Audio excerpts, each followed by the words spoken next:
I've been making clay food jewelry for a couple of years now, and somehow there are still so many things I've never attempted to make out of clay. So today I'm challenging myself to recreate 3 things that I've never made out of clay before, and I'm going to try and turn them into wearable earrings. So today I'm making 3 fruits I've never made out of clay before, which are coconuts, mangoes, and watermelons. And I'm going to walk you through the entire process from start to finish, all the way from a lump of clay to the finished product. So the first fruit earring design I'm going to be making today are coconuts. Thankfully, there are some really helpful tutorials online that I could study before starting out, so I used all those as a tool and inspiration to figure out the process of making these today. Since these are just fun and I'm only making 1 pair for each fruit, it was the perfect chance for me to experiment and have a little bit of trial and error. But to make the coconut, I first have to roll a ball of white polymer clay. Then I wrap the entire thing in a layer of brown clay, smoothing everything together so it's nice and even. The brown outer layer represents the coconut husk, while the clay inside becomes the coconut flesh.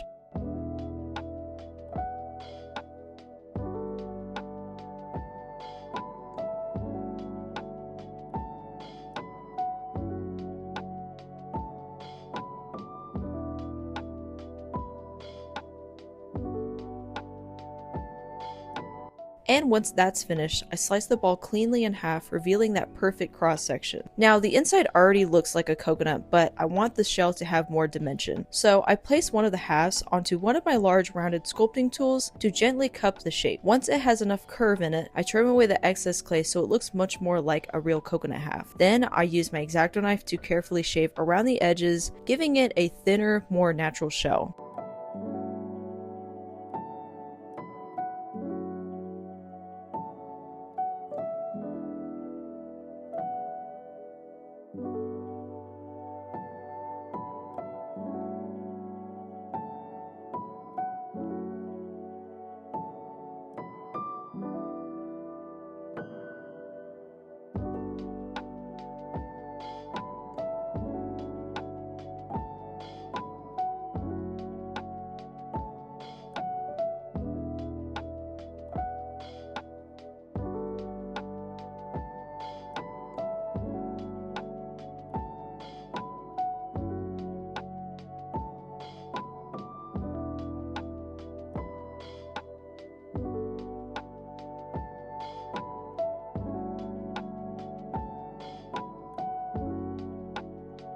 And to create the texture on the outside, I take my scribe tool and carve lots of tiny lines into the husk.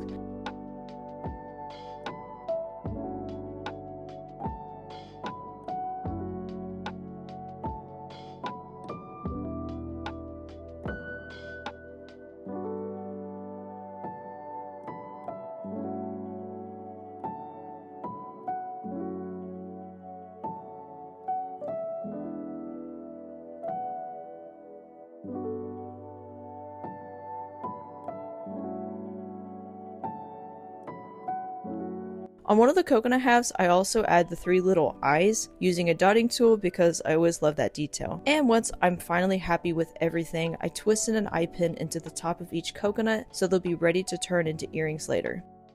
So since I'm going with a tropical fruit theme today, instead of making 2 identical earrings, I did want one to be an entire mango without being cut open, and then the other one being one that is sliced open. I love seeing videos of people cutting up mangoes, so I really wanted to go off of that today. So for the whole mango, I start with Sculpt Primo cadmium yellow clay and shape it into that classic mango silhouette.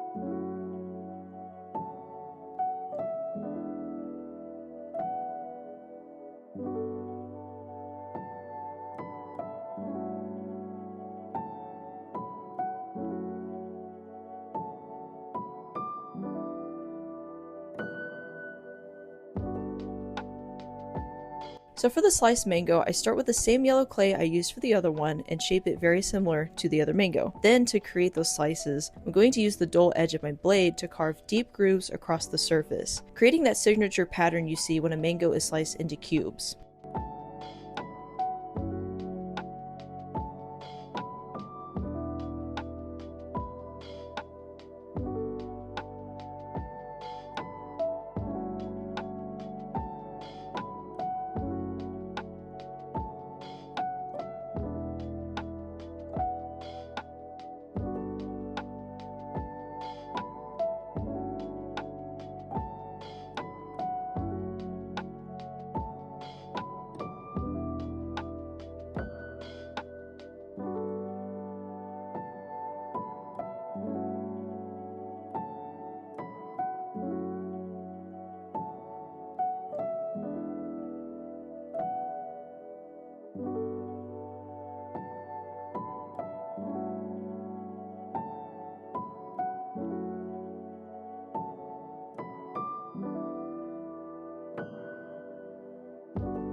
The best thing I've seen from tutorials online making mangoes out of clay is adding all of the fun colors. So to do this, I'm going to use soft pastels and a fluffy brush. And what I do is lightly build up the colors of orange, green, and red until it starts looking much more like an actual ripe mango.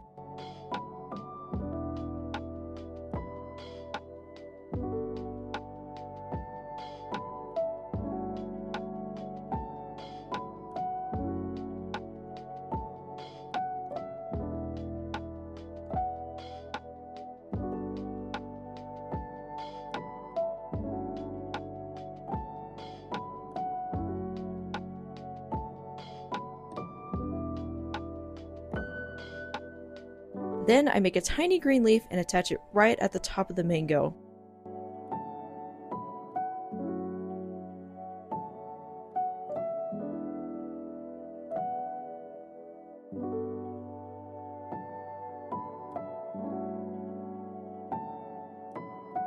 Once both mangoes are finished, I twist in an eye pin into the top of each one, and then later on, once I finish the last pair of earrings I'm going to make today, I'm going to bake everything in the oven.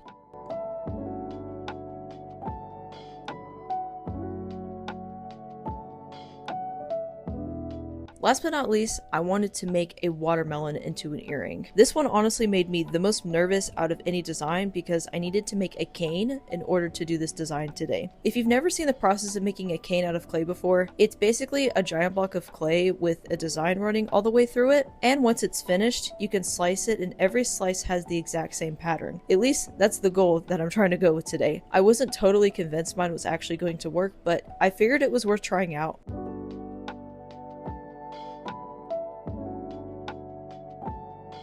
So I began by making a thick cylinder out of red clay. I was very intentional with the colors of clay I chose today for this. So I'm using a mixture of cadmium red clay as well as pink clay. Mix that together to get this watermelon color that I desire.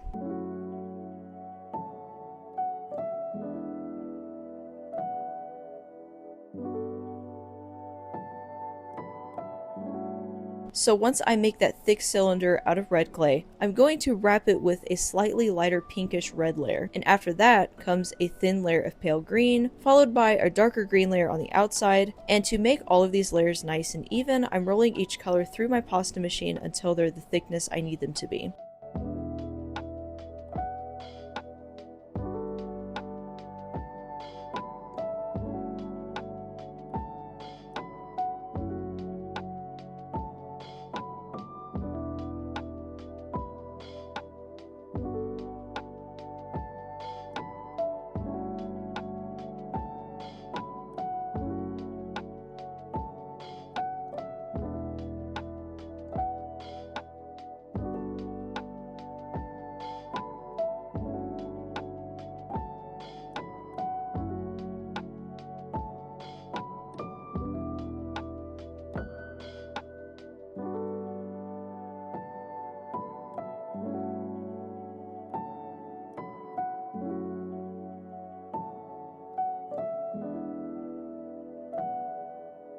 And for the very outside, I add one more final super thin layer of green clay. And using my X-Acto knife, I carve little wavy stripes into the surface to mimic the pattern of a real watermelon rind.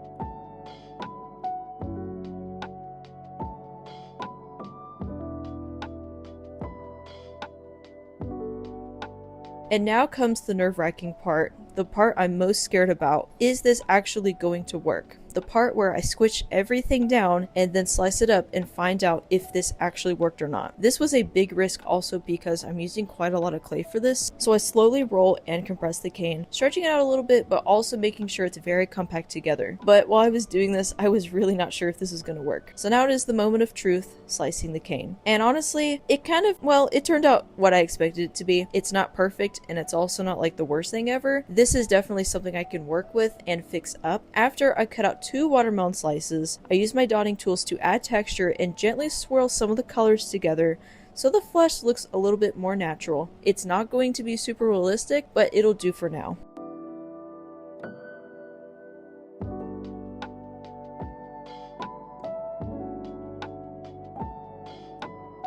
I also press a piece of sandpaper into the clay to create even more texture, and for the seeds, I shape tiny teardrops out of dark brown clay and place them into each slice. Finally, I twisted an eye pin into the top of each watermelon slice that are going to stay in the clay while it bakes in the oven.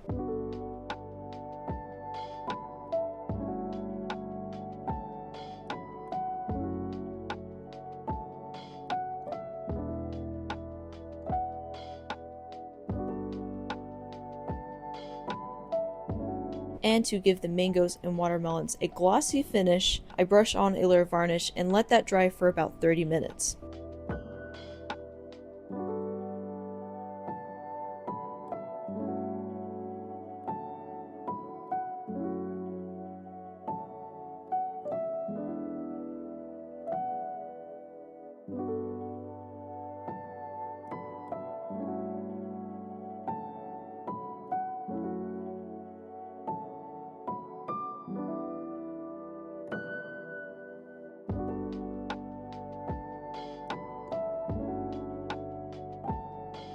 So, now we have all of the finished earrings, and honestly some of the designs turned out better than I thought they would. It was my first time, so I really can't go into it with a lot of expectations if I don't have any practice with it. That's just how it goes, and that's perfectly fine. So after everything is fully cured, it's time to assemble the earrings. Using my pliers, I attach jump rings between the eye pins and the stainless steel earring hooks.